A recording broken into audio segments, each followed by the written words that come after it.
नमस्कार सर्वांना. कसे आहात सगळे? मस्त आहात ना? आशा करते तुम्ही सगळे आनंदात असाल. तुम्हा सर्वांचं अगदी मनापासून स्वागत आहे आपल्या चॅनलवरच्या आजच्या या व्हिडिओमध्ये. तर आपल्यापैकी अनेकांना असं वाटतं की दुपारची वेळ म्हणजे फक्त आराम करण्यासाठी असते, कारण घरातले कामं आटोपले की त्यानंतर मग आपण अगदी ना निवांत होऊन जातो आणि दुपारची जी वेळ असते तर त्यामध्ये आपण फक्त आराम करतो किंवा मग मोबाईल स्क्रोल करत जातो.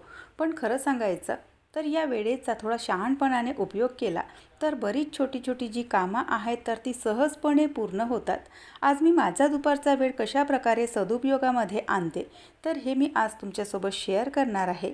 कपड्यांना इस्त्री करणे, घरातली काही छोटी छोटी कामं आवरणे आणि पुढच्या दिवसाची थोडी तयारी करून ठेवणे, तर अशी साधी पण खूप उपयोगी कामं आपण या वेळेमध्ये पूर्ण करू शकतो. अर्थातच बघा, प्रत्येकाचा जो दिनक्रम आहे तर तो वेगवेगळा असतो. प्रत्येकाची दिनचर्या वेगळी असते, प्रत्येकाचं रुटीन वेगळं असतं. पण ज्या गोष्टी आज मी तुमच्यासोबत शेअर करत आहे ही माझी पद्धत आहे. पण कदाचित यातून तुम्हालाही एखादी छोटीशी कल्पना मिळेल आणि तुमचाही दुपारचा वेळ अधिक छान आणि उपयोगी जाईल. तर हेच तुम्हाला आजच्या या व्हिडिओमध्ये बघायला मिळणार आहे. तर चला मग आजचा हा जो व्हिडिओ आहे तर त्याला आपण सुरुवात करूयात. तर व्हिडिओ शेवटपर्यंत नक्की बघा. व्हिडिओ कुठे जरी आवडला तर लाईक करा, शेअर करा, सबस्क्राईब करा आणि व्हिडिओ कसे वाटतात तर ते सुद्धा नक्कीच कमेंट करून सांगत चला. आणि व्हिडिओच्या शेवटी एक छान अशी रेसिपीसुद्धा मी तुमच्यासोबत शेअर करणार आहे. तर बघा, बऱ्याच वेळा आपलं असतं की कामांना वेळ पुरत नाही किंवा मग स्वतःसाठी आपल्याला वेळ मिळत नाही. नुसता जो वेळ आहे सगळा तर तो कामांमध्येच जातो. पण कधीतरी आपण विचार करतो का की जे कामं आहेत तर ते आपण प्लॅनिंग करून केले किंवा दुपारचा जो खाली वेळ असतो किंवा केव्हाही आपल्याकडे खाली जी वेळ असते तर त्या वेळेला आपण कशाप्रकारे युटिलाइज करायचं, तर याच्याने आपला जो दिवस आहे तर तो चांगला जातो आणि आपले जे कामं आहेत तर ते सुद्धा अगदी व्यवस्थित नियोजनाने होतात. तर बघा, असे बरेचसे कामं असतात. आता प्रत्येकच काम आपण एकाच वेळेला करून ठेवू शकत नाही. म्हणजे कोणी जर आपल्याला म्हटलं की 2 दिवसाचा स्वयंपाक तू आजच बनवून ठेव, तर तो आपण बनवून ठेवू शकणार नाही. पण त्याच ठिकाणी काही काही कामं असे असतात की ते आपण कोणत्याही वेळेवर केव्हाही करू शकतो. म्हणजे काही काही कामांचा बघा पर्टिक्युलर टाईम नसतो. जसं स्वयंपाक आपल्याला सकाळ संध्याकाळ बनवायचाच आहे आणि ते ठरलेलं काम आहे आपलं. उद्याचा स्वयंपाक आपण आज बनवून ठेवू शकत नाही किंवा एखाद काही अशी गोष्ट असते जी त्याच वेळेवर आपल्याला करावी लागते. पण घरामध्ये असे बरेचसे कामं असतात जे आपण कोणत्याही वेळेवर रँडमली कधीही करू शकतो. आणि ते कामं मग आपण काय करतो की जेव्हा आपली मेन कामांची वेळ असते, जेव्हा मेन आपले कामाचे तासं असतात, तर त्या कामांमध्ये आपण जे एक्स्ट्राची कामं आहेत तर ते कामं आपण या बेसिक कामांमध्ये लावून घेतो. पण त्यावेळेला जेव्हा आपण हे एक्स्ट्राची अशी कामं काढतो ना तर आपलं जे कामाचं नियोजन आहे तर ते पूर्णपणे बिघडतं. तर म्हणून मग नेहमी प्रयत्न करायचा की सकाळचे जे कामाचे तासं आहेत आपले तर त्यामध्ये आपले बेसिक कामच करायचे. म्हणजे ज्या ज्या कामांची नीड असते सकाळी तर तेच कामं करायचे आणि जे एक्स्ट्राचे कामं आहेत जे आपण खाली वेळेमध्ये करू शकतो तर ते कामं खाली वेळेमध्ये करायला घ्यायचे. तर अशाने बघा, आपल्या कामांचं नियोजनसुद्धा बिघडत नाही, आपला दिवससुद्धा सुखकर जातो आणि कामांची वेळ बिघडली किंवा कामांची वेळ चुकली त्यामुळे मग आपल्याही डोक्यामध्ये चिडचिड होते. तर या गोष्टीपासून सुद्धा आपण दूर राहू शकतो. तर माझ्या पद्धतीने मी काय काम करते तर ते व्हिडिओमध्ये तुम्हाला इथे बघता बघता कळलंच असेल. प्रत्येकाच्या कामांची वेळ वेगळी असते, प्रत्येकाचं नियोजन वेगळं असतं, प्रत्येकाचं रुटीन वेगळं असतं. तर तुमची खाली वेळ म्हणजे तुम्हाला खाली वेळ केव्हा मिळतो किंवा तुमच्या इथे काय काय कामं तुम्ही आटोपून ठेवू शकता, तर हे प्रत्येकाचं आपल्या याच्यावर डिपेंड असतं. कारण दुसऱ्याचं बघून आपण आपले कामं ठरवू शकत नाही. पण एक दुसऱ्यांचं बघून ना आयडिया आपल्याला येतो की आपण सुद्धा हे काम खाली वेळेमध्ये करू शकतो किंवा हे काम आपण सुद्धा म्हणजे जर आपल्याकडे वेळ खाली असेल तर त्या याच्यामध्ये आपण हे काम करू शकतो. तर असं बघा, प्रत्येकाचं आपापलं ना चालू असतं. त्यामध्ये तुमची कपड्यांना इस्त्री करणे असतील किंवा घरातले छोटे मोठे कामं असतील, काही दळण वगैरे स्वच्छ करायचे असतील, तांदूळ स्वच्छ करायचे असतील, तर असे बरेचसे एक्स्ट्राचे कामं आहेत जे आपल्याला करायचे असतात. कारण आपण म्हणजे गृहिणी म्हटलं तर गृहिणींच्या मागे बघा सगळं घर आपल्याला सांभाळायचं असतं आणि घरामध्ये किती कामं आहेत तर यांची आपण ना गिनती बोटावर करू शकत नाही. हे तुम्हालाही माहिती आहे.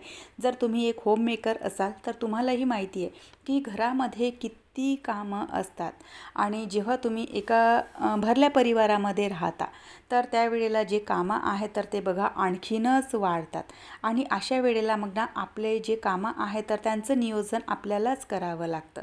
स्वयंपाक बनवायच्या वेळेला आपण बघा जी ही भाजीचं आहे तर ते ऐन वेळेवर सगळं चिरायला घेतो. पण आपण कधी विचार करतो का की दुपारच्या वेळेला आपण टी व्ही बघत आहो तर त्यावेळेला बसल्या बसल्या भाजीचं चिरून घेतलं, मिरचींची देठं काढून घेतले किंवा सांबार तोडून घेतला, हिरव्या भाजीचे आहेत तर ते तोडून घेतलं. कधी आपण मैत्रिणींसोबत बसतो, गप्पा मारत असतो आपण. बसणं म्हणजे काही असं वाईट नाही, कारण आपण जोपर्यंत बसू नाही, आपले विचार एक दुसऱ्याशी आदानप्रदान होतील नाही, तेव्हापर्यंत आपल्यालाही कळत नाही की बाहेर समाजामध्ये काय चाललं आहे. कारण माणूस जो आहे तर तो एक समाजामध्ये राहणारा प्राणी आहे आणि सगळ्यांशी अशी जी आपली कम्युनिकेशन आहे ना तर ते गरजेचं असतं. पण जेव्हा आपण ना बाहेर असं मैत्रिणींसोबत बसतो तर त्याच वेळेला आपण आपलं भाजीचं तोडू शकतो किंवा जे काम आपण बसल्या बसल्या करू शकतो तर ते कामं आपण आटोपून शकतो. तर असे बरेचसे कामं आहेत जे आपण खाली वेळेमध्ये करू शकतो. यामुळे आपलं कामसुद्धा सोपं होतं, मैत्रिणींसोबत बोलणंसुद्धा होतं किंवा टी व्ही बघायचं असेल तर टी व्हीसुद्धा बघणं होतं. पण अशा वेळेमध्ये आपण हे सुद्धा कामं आटोपू शकतो. दुपारच्या वेळेला जेव्हा आपण चहा ठेवतो, चहा शिजत आहे तोपर्यंत मस्त छान अशी ना स्क्रोलिंग करतो आपण, तर त्यावेळेला आपण आपल्या भांड्यांच्या बास्केट जमवू शकतो. किचनमधले आपले डबे विस्कळीत झालेले असतील तर ते डबे आपण जागच्या जागी लावू शकतो किंवा मग गार्डनिंगचं जर काम असेल, आपलं झाडांना खुंटलणं आहे किंवा त्यांची कटिंग करणं आहे, त्यांच्यावरचे सुकलेले पिवळे पडलेले पानं काढायचे आहेत, तर अशी कामं आपण करू शकतो. कारण हे जे कामं आहेत तर ते रँडमली आपण कोणत्याही वेळेवर करू शकतो. त्या कामांचा काही असा पर्टिक्युलर टाईम आहे नाही किंवा त्यांचा फिक्स टाईम आहे नाही की नाही बाबा तुम्हाला याच वेळेमध्ये ही कामं करायची आहेत म्हणून. तर असे बरेचसे कामं आहेत जे आपण अशा प्रकारे खाली वेळेमध्ये करू शकतो. आणि आजचा हा व्हिडिओ बघून तुम्हालासुद्धा आयडिया आली असेल की तुमचे जर काही पेंडिंग कामं असतील किंवा जे कामं तुम्ही मेन बेसिक कामांच्या वेळेमध्ये करायला घेत असाल आणि त्यामुळे जर तुमचं नियोजन बिघडत असेल तर अशा प्रकारचे कामं ना जेव्हा आपल्याकडे खाली वेळ असते तर त्या वेळेवर ना करायला घ्यायचे. यामुळे आपलं जे नियोजन आहे तर ते बिघडत नाही आणि आपला दिवससुद्धा सुरळीत जातो. तर आज मी छान ना माझे काही कपडे ना इस्त्री करायचे होते तर त्यांना इस्त्री करून घेतलं, थोडंसं दळण स्वच्छ करायचं होतं ते करून घेतलं. संध्याकाळी किंवा उद्या सकाळला काही भाजी बनवायची असेल तर ती भाजीची मी जे काही आहे तर ते मी चिरून घेते. खाली वेळेमध्ये आपण भांड्यांच्या बास्केट जमवू शकतो. जेव्हा चहा ठेवतो आपण तर त्यावेळेला बघा नेमकं माझं एक काम असतं की इकडे मी चहा ठेवला आणि त्याच वेळेवर ना भांड्यांच्या बास्केट मी जमवायला घेते. म्हणजे संध्याकाळी ना मला स्वयंपाक बनवताना एक एक भांडं त्या बास्केटमधून काढावं लागत नाही आणि तितकंच माझं एक काम जे आहे तर ते हलकं होऊन जातं. तर चला त्यानंतर ना मस्त एक छानशी रेसिपी मी तुमच्यासोबत शेअर करणार आहे, रस्सम राईस. तर त्यासाठी 3 भाग तांदूळ घेतले, 1 भाग तुरीची डाळ घेतली आणि ते भिजत घातलेलं, सोबतच त्यांच्यासोबत ना थोडीशी चिंचसुद्धा भिजत घातली. आणि इथे जे साहित्य आहे तर ते तुम्ही बघितले असाल, ते सगळं कट करून घेतलं आणि फोडणीसाठी तेल तापवलं, त्यामध्ये राई जिरं घातलं, हिंग घातला, लाल मिरचीचा तडका केला आणि सोबतच कढीपत्तासुद्धा टाकायचा आहे, हिरव्या मिरच्यासुद्धा घ्यायच्या आहे, कांदा घ्यायचा आहे आणि टोमॅटो घ्यायचा आहे. तर राई जिरा घातला, हिंग घातला, कढीपत्ता घातला, लाल मिरच्या घातल्या, हिरव्या मिरच्या घातल्या आणि त्यानंतर ना इथे मी कांदासुद्धा घातला आणि थोडंसं परतून घ्यायचं आहे. सोबतच टमाटरसुद्धा टाकून घ्यायचे आहे आणि असं खूप काही परतायचं नाही यांना किंवा खूप काही असं शिजू द्यायचं नाही. तर बघा जेव्हा आपल्याला ना अगदी लाईट जेवण बनवायचं असतं तर त्यावेळेला हा जो रस्सम राईस आहे तर तो आपण नक्कीच ट्राय करू शकतो. आणि खरं सांगते, बनवून बघा तुम्ही, इतका छान वाटतो आणि इतका टेस्टी वाटतो. म्हणजे आता दुसरी वेळ आहे माझा हे बनवण्याची, पण दोनही वेळेला बनवला ना इतका छान वाटला. जर आपल्याला पोळ्या बनवायचा कंटाळा येत असेल किंवा खूप असं हॅवी जेवण बनवायचं नसेल, खिचडी वगैरे आपण बनवतो किंवा मसाले भात बनवतो, तर त्यांच्या ठिकाणी कधीतरी ना एखाद वेळेला हा सुद्धा ऑप्शन तुम्ही ट्राय करून बघा. खूप छान आणि खूप टेस्टी लागतो.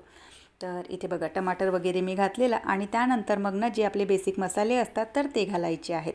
तर त्यामध्ये मी हळद घातली, लाल तिखट घातलं, कश्मीरी मिरची जर तुमच्याकडे असेल तर तुम्ही ती घाला. त्यानंतर मग धनिया पावडर घातलेला आहे आणि सोबतच थोडासा सांबार मसाला घातला, चवीपुरतं मीठ घातलं आणि हो, थोडीशी जी काळी मिरी असतात ना, तर 4-5 काळी मिरीसुद्धा मी इथे घातलेली होती. तर सगळं हे जे साहित्य आहे तर ते परतून घेतलं आणि जेही टमॅटो किंवा कांदा वगैरे आपण घातलेला आहे त्यांना खूप परतू द्यायचं नाही, अगदी लाईट परतायचं. त्यानंतर मग धुतलेले जे डाळ आणि तांदूळ होते तर ते घातले.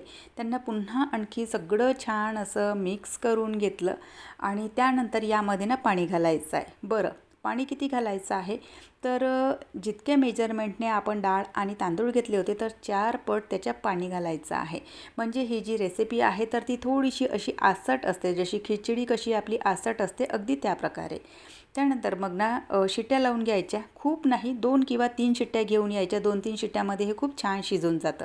त्यानंतर मग यामध्ये चिंचेचं पाणी टाकायचं आहे, छान असा हिरवा सांबार टाकायचा आहे आणि ही जी आपली रेसिपी आहे तर ती बनवून तयार झालेली आहे. यासोबत मी पापडसुद्धा तळले होते. पापड तळलेले खूप छान वाटतात या रेसिपीसोबत. तर चला, मस्त छान अशी रेसिपी बनवून तयार झालेली आहे. व्हिडिओ मी इथेच संपवते. आशा करते तुम्हाला आवडला असेल. व्हिडिओ कुठे जरी आवडला असेल तर लाईक करा. चॅनलवर पहिल्यांदा आले असाल तर सबस्क्राईब करा. बेल आयकॉनसुद्धा क्लिक करा, जेणेकरून माझ्या येणाऱ्या व्हिडिओचं नोटिफिकेशन तुम्हाला असंच मिळत राहील. व्हिडिओ कसे वाटतात ते सुद्धा कंजूसी न करता सांगत चला. आपण भेटूयात नंतरच्या व्हिडिओसोबत. बाय. हर हर महादेव.